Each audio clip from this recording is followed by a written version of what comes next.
¿Sí? Vamos a arrancar orando. Oramos. Padre del cielo, te damos gracias por la oportunidad de estar acá y disfrutar de tu bondad, Señor, tu compasión hacia nosotros, esa compasión que se muestra en tantas formas, en múltiples formas, Señor. La vemos en la paciencia, la vemos en las oportunidades, la vemos, Señor, en la provisión, en todos los medios de gracia que nos das, en instrucción, en enseñanza, la iglesia, los hermanos. Señor, gracias por todo lo que tú estás haciendo. Quiero pedirte, Señor, que te glorifiques en nuestras vidas, guiándonos a toda verdad, Señor, guiándonos al conocimiento tuyo, Señor. Te necesitamos, Padre, y necesitamos que tú, Padre, nos ilumines y abras el entendimiento para poder entender tu verdad, Señor. Necesitamos que tú hagas esa obra que nos permita trabajar, Señor, y ver en la palabra, Señor, todo lo que nuestra alma necesita, Señor. Padre, reconocemos nuestro pecado, reconocemos nuestras faltas, reconocemos nuestra necesidad profunda de ti. Por eso queremos entender tu palabra, Señor, porque sin tu palabra no tenemos esperanza alguna, Señor. Te ruego que tú tengas misericordia de nosotros y nos ayudes, Señor, a entender estos conceptos que son tan vitales para nuestra vida espiritual, Señor. Te rogamos todo esto y reconocemos tu buena mano, Señor, en esta clase. En el nombre de Cristo Jesús oramos. Amén. Bueno, vamos a compartir un poquito de la tarea, ¿les parece? ¿Sí? ¿Cómo les fue con la tarea? Todos van a participar, así que nadie va a escapar, ¿sí? Ahí está, gracias. Dios te juzgue, hermana. Bueno, Has, vos subiste la tarea primero, lo cual quiero reconocerlo públicamente, te felicito por hacerlo. ¿Cómo te fue con la tarea? Muy linda. ¿Sí? Mucha información. ¿Cuáles son las tres formas, no es para volar, la pregunta es abierta para el que la quiera responder? ¿Cuáles son las tres formas de revelación? La creación, la general. La general, ¿sí? La específica. No. Especial, la especial. Bueno, vamos desglosando un poquito. La revelación general refiere a las cosas creadas, ¿cierto? Dios revela su poder, su deidad a través de las cosas que Él creó. Eso es verdad. Y cuando hablamos la semana pasada, que cada elemento de la creación va contando, va diciendo, va dándole al hombre la idea y la noción clara de que Dios está detrás de toda creación, ¿sí? ¿Cuál es la otra forma de revelación? Hay una última forma de revelación. La escritura. ¿La verdad? ¿Sí? ¿Sí? Ah, la historia. ¿Cómo? ¿Historia? No. No. La especial tiene que ver con la escritural, ¿sí? Tiene que ver con la revelación puntual que Dios ha hecho a través de su palabra. ¿Sí? Muy bien. ¿Qué más? Y falta una más, que habíamos visto la semana pasada, la revelación. Dale, Has, salvame el día. ¿Cuál es la última? Miren qué examen, Está desglosando porque yo la hice, pero me olvidé justo. La tarea me la dejé. Pero la tienes en el celo, fíjate. Yo me acuerdo que era la historia, la creación, el ser humano. ¿La historia? Sí. No, la O sea, historia. La de la general, como que hablaba de. La creación, claro, la creación, no la historia, la creación. ¿Sí?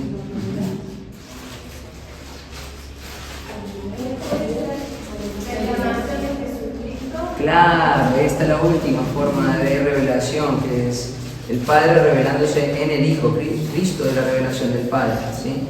Entonces hablamos de esos tres conceptos, muy bien. Vamos a avanzar hoy hacia un punto nuevo. Vamos a salir de revelación y nos vamos a entrar ahora en el concepto de inspiración. Este concepto de inspiración es sumamente vital para nosotros como creyentes. Quiero que sepan que una de las batallas grandes que se están librando hoy en el mundo evangélico tiene que ver con la doctrina de la inspiración.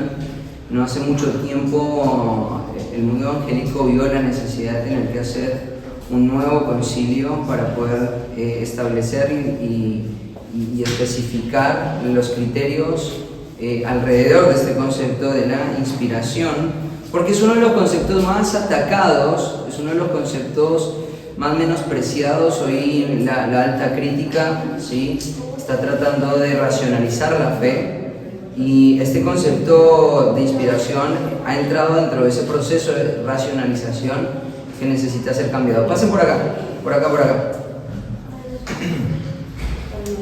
Entonces, este tema de la inspiración es un tema importante, ¿no? Lo primero que tenemos que entender en cuanto a la inspiración es que las Escrituras afirman ser de origen divino, ¿sí? Afirman ser de origen divino. Entonces, pasen por acá, pasen por acá. Hay una serie de afirmaciones que vamos viendo a lo largo de todas las Escrituras que muestran las Escrituras como textos de origen divino, ¿no? Entonces, por ejemplo, si ustedes se fijan, alguien que me ayude con la cita de Marcos capítulo 7 versículo 10 y Mateo capítulo 15 versículo 4, ¿sí? Marcos 7:10 y Mateo 15:4. ¿Quién me ayuda con Marcos 7:10? Pasen por acá, de ahí. Por acá, por acá. Si no interrumpan nada.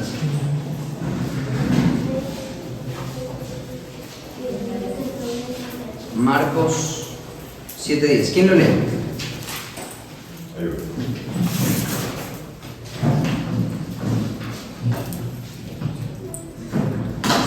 Porque Moisés dijo: honra a tu padre y a tu madre, y el que maldiga al padre o a la madre muere inmediatamente. Perfecto. Ahora alguien que lea Mateo 15:4. Este texto al que está refiriéndose el Señor Jesucristo es un texto del Antiguo Testamento, ¿sí?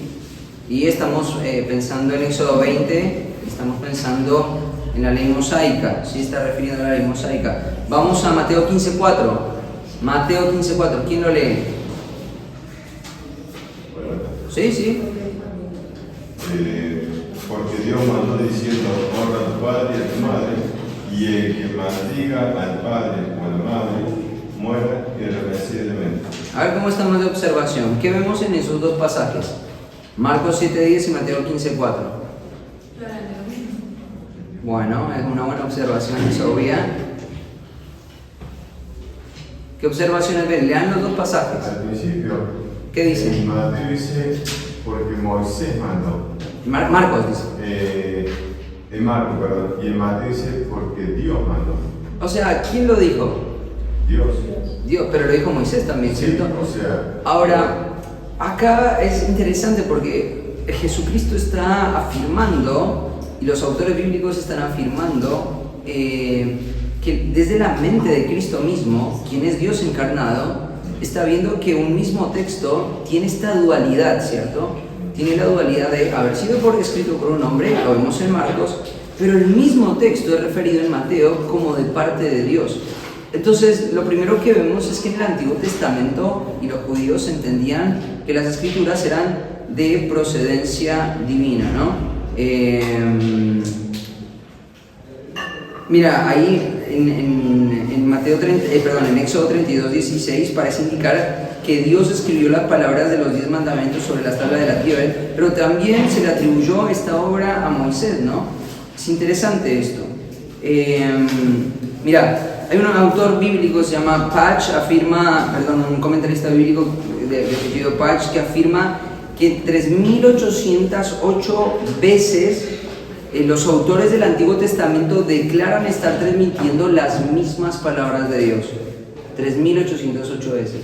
Esto es mucha evidencia, ¿no? Ahora, es interesante porque las Escrituras en ningún momento tratan de argumentar que vienen de procedencia divina, ¿no? O sea, vos, por ejemplo, cuando empezás a leer el Éxodo, no ves a Moisés tratando de convencer a la gente de decirles, estas son las palabras de Dios y las evidencias son esta y sino que él simplemente habla. ¿Y qué hace el pueblo? El pueblo reconocía que Dios estaba hablando por medio de Moisés. ¿Por qué? Porque para las Escrituras esto es una presuposición natural. Las Escrituras vienen de procedencia divina, ¿no? No solamente el Antiguo Testamento lo afirma, sino también la forma en la que los autores del Nuevo Testamento afirman esto, ¿no? Fíjense, por ejemplo, ahí en 2 de Timoteo 3:16. ¿Quién me ayuda con ese pasaje? Y 2 de Pedro 1:20 al 21. ¿Quién me ayuda con la de 2 de Timoteo? Toda la Escritura es inspirada por Dios, útil para enseñar, para redarguir, para corregir, para instruir en justicia. Bueno, digamos que este es un texto que necesitamos analizar un poco. Cuando Pablo escribió, toda la Escritura, ¿sí?, es inspirada por Dios. ¿Qué tenía en mente Pablo cuando puso la Escritura? Principalmente el Antiguo Testamento, ¿no? Ahora, no quiere decir que Pablo no reconocía que Dios seguía hablando y que textos estaban empezando a seguir, ¿cierto? Porque, por ejemplo, si vos vas a 1 de Timoteo capítulo 5, cuando se está hablando del sostenimiento de los obreros, Pablo pone un argumento: no pondrás bozal al buey que trilla, y hace una referencia ahí en el capítulo 5 de una cita de un texto de Lucas. Y la forma en la que Pablo utiliza el texto de Lucas es como un texto inspirado, porque dice, las Escrituras dicen lo siguiente, no pondrás el buey, y el texto de Lucas. O sea, Pablo claramente está pensando que todo lo que él ya tiene como afirmado, como palabra de Dios, es inspirado, aunque eso no niega que Pablo es consciente de que la inspiración sigue ocurriendo en su tiempo, ¿sí? 2 de Pedro 1:20 al 21. 20:21. Sí. Entendiendo primero esto, que ninguna profecía escritura de la Escritura es de interpretación privada, porque nunca la profecía fue traída por voluntad humana, sino que los santos hombres de Dios hablaron siendo inspirados por el Espíritu Santo. Bueno, esto es otra de las cosas que también protege la doctrina de la inspiración. La doctrina de la inspiración protege del monopolio de la verdad, ¿no? O sea, acá hay dos palabras que vamos a ver más, que quiero explicar por un lado. La palabra que se utiliza en 2 de Timoteo capítulo 3 no es la misma palabra que se utiliza en 2 de Pedro capítulo de para inspiración, ¿sí? Los hombres santos inspirados por Dios no es la misma palabra que utiliza. En el caso de 2 de Timoteo, la palabra que se utiliza es como en realidad es expirar, ¿no? Es como que sale o que procede de. La idea que está comunicando Pablo con este concepto de inspiración tiene que ver con procedencia de, viene de Dios, ¿sí? O sea, es como, fíjate cómo lo traduce, por ejemplo, la Biblia de los Américas dice es de procedencia, o fue el aliento de la palabra fue dada por Dios, ¿sí? Hablando de procedencia. Pero en 2 de Pedro, la palabra que se utiliza para inspirada tiene que ver con fueron movidos. Y esa palabra ahí en 2 de Pedro es interesante porque es un concepto que viene de la navegación. A veces se hablaba de que las naves, los barcos, eran movidos y llevados por el viento. Ese concepto de ser llevado, direccionado, enviado es el concepto que Pedro está utilizando acá. Entonces son dos conceptos distintos, pero los dos están aportando a una comprensión de la doctrina de la inspiración. Por un lado, la procedencia es divina, pero por el otro lado, hay una intervención divina en la mente de los autores para escribir lo que escribieron. Fueron movidos, ¿no? Entonces, otra de las perspectivas que la Biblia brinda en cuanto a la inspiración es que Dios fue como ese viento que fue moviendo a esos hombres a escribir lo que escribieron. Ahora, les hago una pregunta. Cada vez que estos hombres escribieron por revelación de Dios. Siempre, ya estudiamos el concepto de revelación, ¿sí? Ya lo vimos. La revelación es el acto de Dios de mostrar, de dar a conocer por medio de la creación, por medio de medios específicos o por medio de Cristo. Cada vez que un autor inspirado por Dios requirió la revelación de Dios para escribir, no. ¿Por qué no? La escritura sí. ¿Cómo? No entiendo, ¿sí o no? O sea, Todo lo que está en la escritura. Todo lo que fue escrito para las escrituras requirió revelación. Yo creo que fue una parte que Dios reveló y después, por medio del discernimiento de lo que Dios estaba diciendo, estamos a terminar. En una cita, Pablo dice: no manda el Señor, sino que digo yo. Ajá. Entonces, pero yo creo que están totalmente inspirados. Ahí Son viene. hombres que están totalmente llenos de la Espíritu No hay Santo. duda, son inspirados, pero la pregunta es: ¿en la inspiración siempre fue necesaria la revelación? sí. ¿Por qué no, Misa? Porque en algún momento, o sea, ellos hablaron y Dios utilizó esas palabras como para guiar la instrucción, ¿no? Y que quedara establecido como lo había dicho. Claro, por ejemplo, en el caso de Moisés. Moisés no tuvo que recibir revelación de Dios para escribir los sucesos que pasaron en las aguas de Mara, o no tuvo que sufrir revelación para poder escribir lo que escribió con respecto a el mar abriéndose y ellos atravesando, porque fueron cosas que él mismo vivió, ¿no? Entonces la revelación no ocurrió en ese momento. O por ejemplo, cuando vos ves... Cuando describen. Claro, por ejemplo, cuando vemos las genealogías en Mateo o en Lucas, ahí no hay revelación, esos son documentos escritos que estaban a disposición de muchas personas, o el mismo libro de los Hechos. Lucas no escribió el libro de los Hechos como una revelación que Dios le dio, sino como el resultado de investigación que él hizo, ¿no? Ahí en Lucas 1 él dice que él ha querido poner todas las cosas en orden y por eso me ha parecido a mí indagar, escudriñar, escribir. Hay cosas que él vivió desde el capítulo 16 en adelante y hay cosas que él no vivió pero que él tuvo que investigar para poder escribirlas y no fueron reveladas desde el cielo, no se sufrió el acto de la revelación. Entonces es importante separar revelación de inspiración, ¿sí? Entonces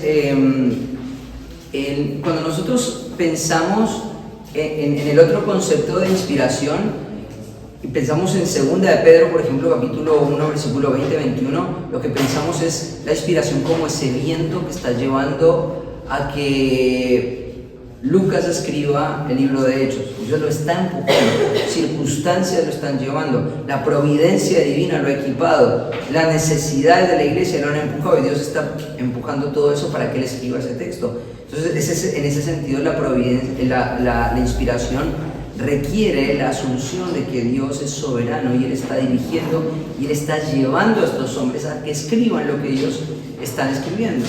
Entonces, cuando Pablo estaba escribiendo 2 de Timoteo, 1 de Timoteo, por ejemplo, y habla de Alejandro y Himeneo, ¿cierto? Y le enseña a Pablo que estos hombres fueron excomulgados de la iglesia para que ellos aprendan a no blasfemar, ¿cierto? La pregunta es, ¿hay una revelación del cielo para que Pablo escribiera? No, pero la necesidad que había en la iglesia de Éfeso y los problemas que habían en la iglesia de Éfeso, las circunstancias que habían en la iglesia de Éfeso, el hecho de dejar a un joven pastor en la iglesia de Éfeso, Los estragos que habían hecho estos hombres en el liderazgo en la iglesia de Éfeso empujaron a Pablo a escribir 1 Timoteo desde Filipos, ¿no? Él había llegado a Éfeso, lo había dejado a Timoteo en ese lugar, él siguió adelante y estando en Filipos, ¿qué hizo? Escribió, ¿por qué? Porque él estaba siendo movido. Ahora, ¿quién quería escribir la carta a Timoteo? La quería escribir, ¿no? Él la quería escribir. Y estaba bien que la quisiera escribir. Pero detrás de la intención de Pablo, Dios estaba como el viento que lleva una nave impulsando a Pablo a que escriba esto. Y este es otro concepto también importante de entender en la inspiración. Sí, Jas, preguntas. No, ya se me aclaró. ¿Se te aclaró?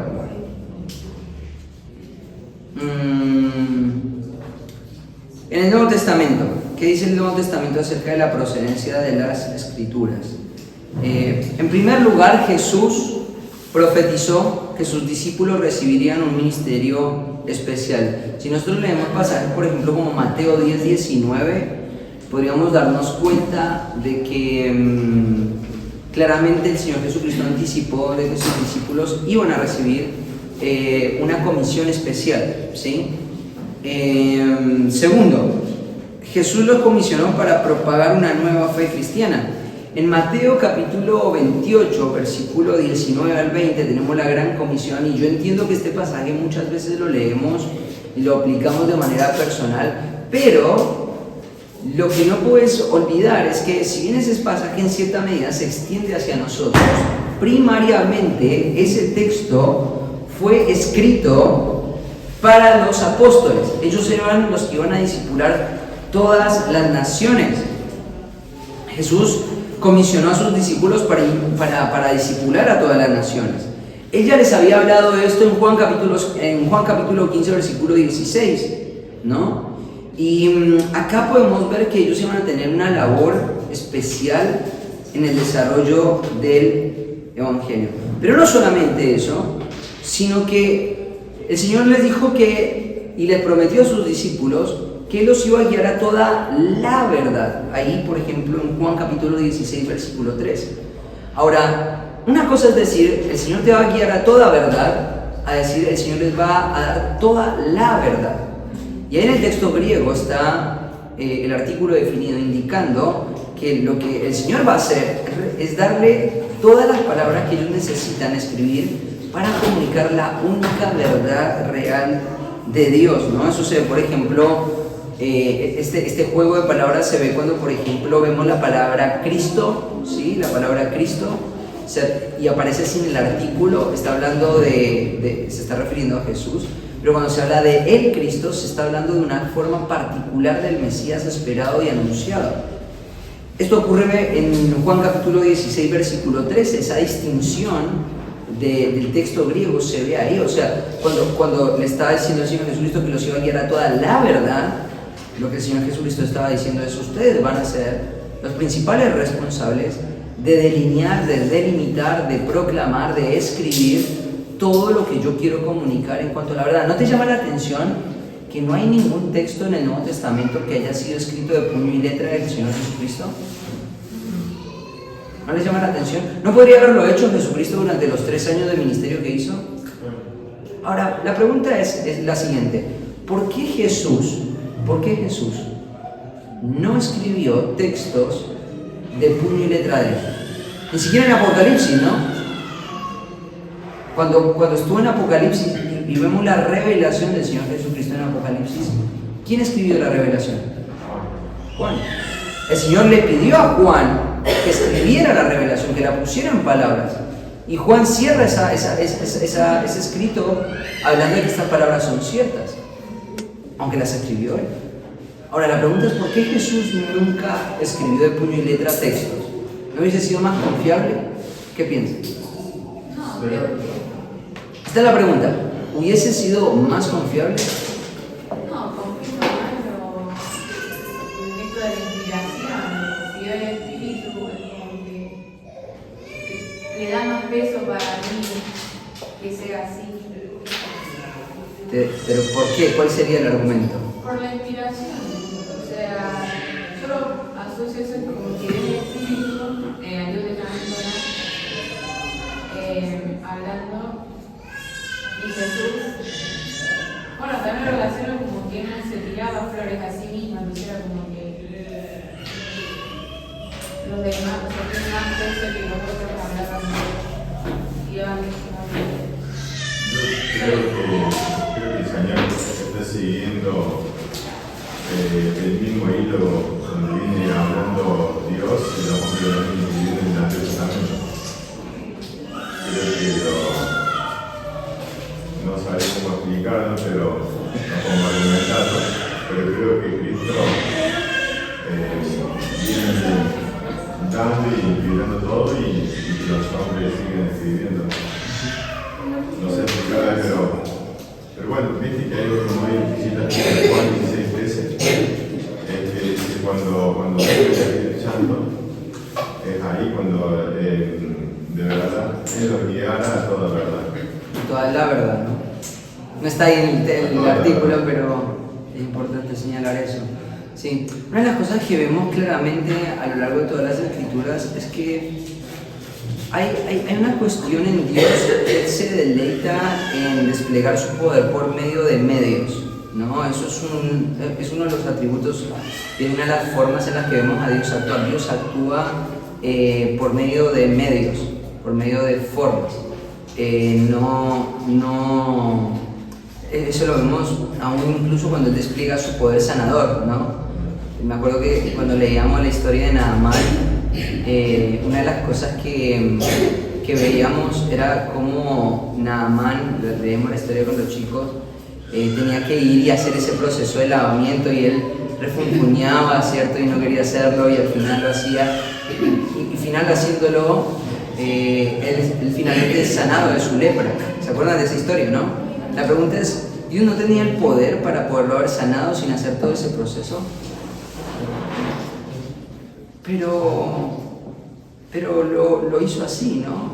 ¿Por qué? Bueno, porque Dios despliega su poder por medios. Es algo que está en Él, le parece sabio, le parece que es la forma perfecta de hacerlo. A veces que el Señor sanaba a personas estando a la distancia, sin la necesidad de intervención, y a veces que Él hacía barro con sus manos y ponía en los ojos. Es decir, ¿por qué hizo esto?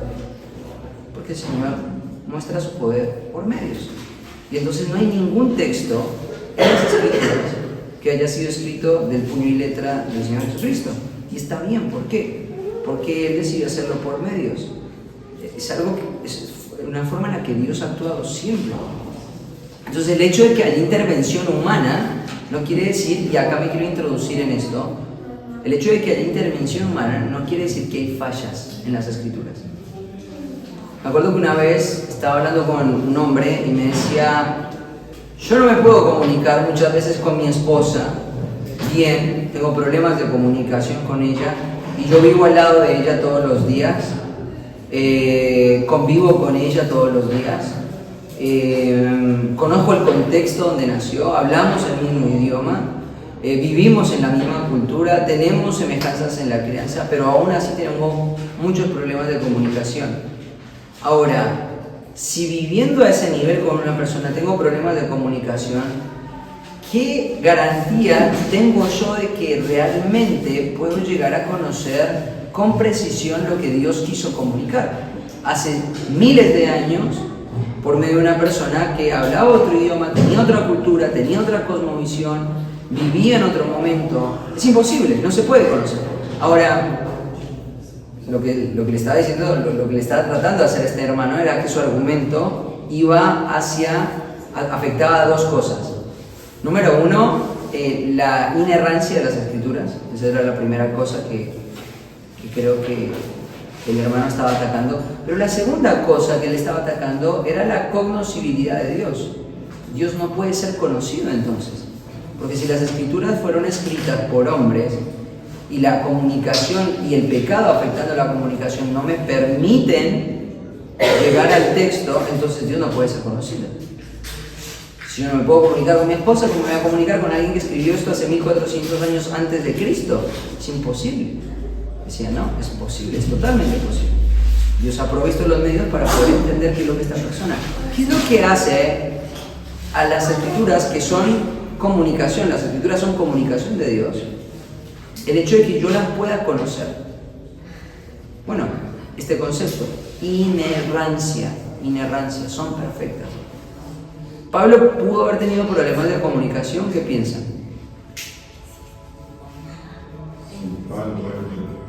Pablo, como hombre, ¿pudo haber tenido problemas de comunicación en su vida? Pudo haber tenido problemas de comunicación en su vida.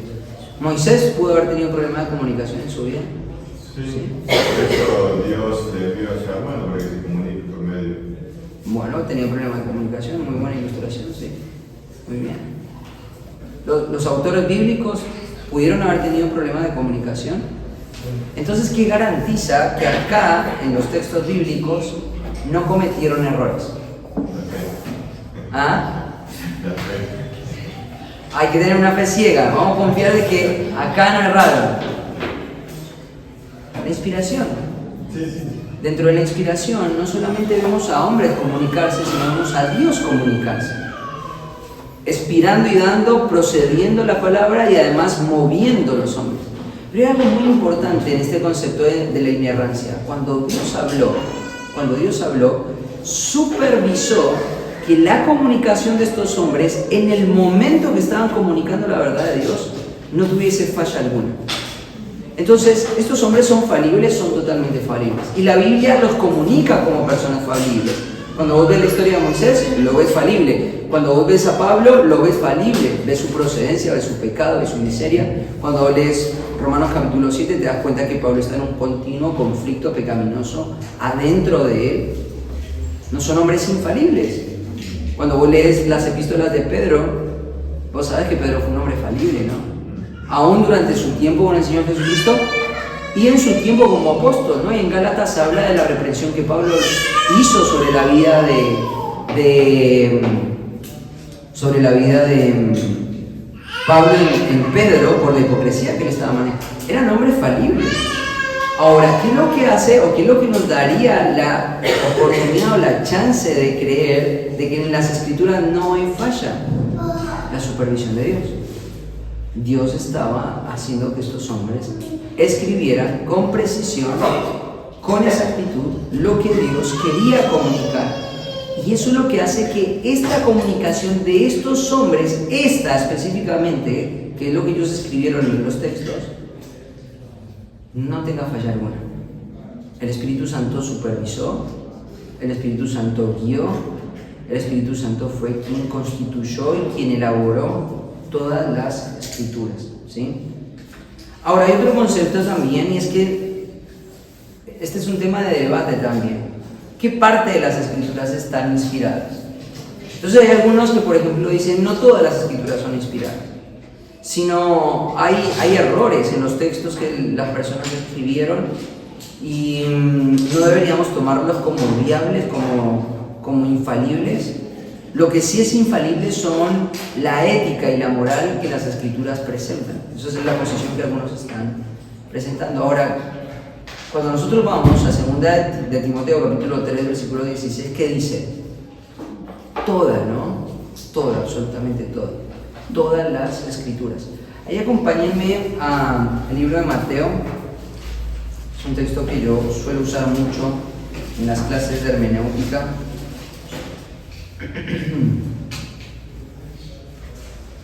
Yo tengo una pregunta, ahí cuando haces referencia a la inerrancia y utilizas el pasaje de Timoteo, o sea, ahí lo que está especificando es que toda la escritura es inspirada. O sea, vos, al que es inspirada por Dios y Dios es perfecto, o sea, ese es un atributo que digamos, es nuestro argumento para hablar de la inerrancia también. Pero es que ahí está hablando toda la escritura, no está hablando del carácter de Dios, está hablando del carácter de la escritura. Toda la escritura es inspirada por Dios. Entonces, sí. Pero no habla, o sea, habla de la totalidad inspirada, pero no habla de la totalidad de la inerrancia, ¿no? O sea, no. Claro, lo que pasa es que dentro de la inspiración están estos subtemas, ¿cierto? La inerrancia, la inspiración plenaria, ¿cierto? Porque dentro de la inspiración entra este concepto de inerrancia, eso es lo que no hemos salido del concepto de inspiración, seguimos ahí. La inspiración es la garantía que hace que la comunicación que estos hombres hicieron de manera escrita no tenga errores. ¿Por qué? Porque la inspiración protegió de errores. no hay ninguna palabra errada acá, ¿no? Fíjate, y ahí voy a argumentar cómo podemos ver esto. Mira lo que dice Mateo 19. Aconteció que cuando Jesús terminó estas palabras, se alejó de Galilea y fue a las regiones de Judea al otro lado del Jordán. Y le siguieron grandes multitudes y los sanó allí. Entonces vinieron a él los fariseos tentándole diciendo: ¿es lícito que el hombre repudiara a la mujer? No, perdón, este no es el caso, es el 22. Perdón. Este es el de gramática. Perdón. Mateo 22. Mateo 22, 23. Perdón. Sí. Aquel día vinieron a él los saduceos que dicen que no hay resurrección y le preguntaron diciendo: Maestro, Moisés dijo, si alguno muriere sin hijos, su hermano se casará con su mujer y le levantará descendencia a su hermano. Hubo pues entre nosotros 7 hermanos, el primero se casó y murió, y no teniendo descendencia, dejó su mujer a su hermano. De la misma manera también el segundo y el tercero hasta el séptimo. Después de todos murió también la mujer. En la resurrección, pues, ¿de cuál de los 7 será ella mujer, ya que todos la tuvieron? Es interesante porque la doctrina de los saduceos afirmaba que los textos inspirados se limitaban a la Torá, o sea, la ley mosaica. Ellos no creían en los textos de los profetas y en algunos textos históricos. Los valoraban, los leían, pero no como textos inspirados. Y al no tener consideración del resto de las escrituras, formaron una doctrina que carecía de muchos problemas. Entonces, claro, lo que los saduceos están diciendo de la ley presenta este problema. Entonces es improbable pensar de que en la resurrección tenga lugar alguno en la mente de una persona que pertenece al pueblo de Dios. Pero fíjate cómo responde el Señor Jesucristo en el versículo 29. Entonces respondiendo Jesús les dijo: erráis ignorando las escrituras y el poder de Dios. Una persona que limita la inerrancia de las escrituras, el carácter inspirado de las escrituras, a textos que fueron inspirados, ignora el poder de Dios, ¿sí? Después el Señor Jesucristo va a ir a un texto de la Torá para que en el texto de la Torá él pueda argumentar que la resurrección es totalmente viable, es totalmente posible. Y la gente va a terminar escuchando el argumento del Señor Jesucristo en la Torá y va a quedar sorprendido de la doctrina del Señor Jesucristo. Entonces, lo que tenemos que entender es: Jesucristo mostró el ejemplo de que limitar la inspiración de Dios en textos que fueron inspirados es ignorar el poder de Dios. Para poder tener acceso al poder de Dios, vos tenés que afirmar la inerrancia y la inspiración plenaria de las escrituras. Todas las escrituras fueron inspiradas por Dios. ¿Hijas? Ahí cuando Jesús dice: erráis ignorando la escritura, ignorar a esta gente, o sea, yo porque no lo tengo acá fresco, pero en el Antiguo Testamento se podría ver que da esa respuesta que en el cielo no va a haber casamiento, si uno se pone a buscar. No me quiero centrar en eso porque me distrae el propósito de la clase, no vamos a hablar de la resurrección, pero claramente el texto está dando a entender de que la Torá muestra que la resurrección es una doctrina viable y se respalda aún en la enseñanza del Antiguo Testamento. Sigamos adelante, ¿sí? Toda la escritura. En realidad hay mucho material para trabajar, pero vamos a hacer una cosita porque tengo que irme a la otra clase. Trabajo para realizar página 69.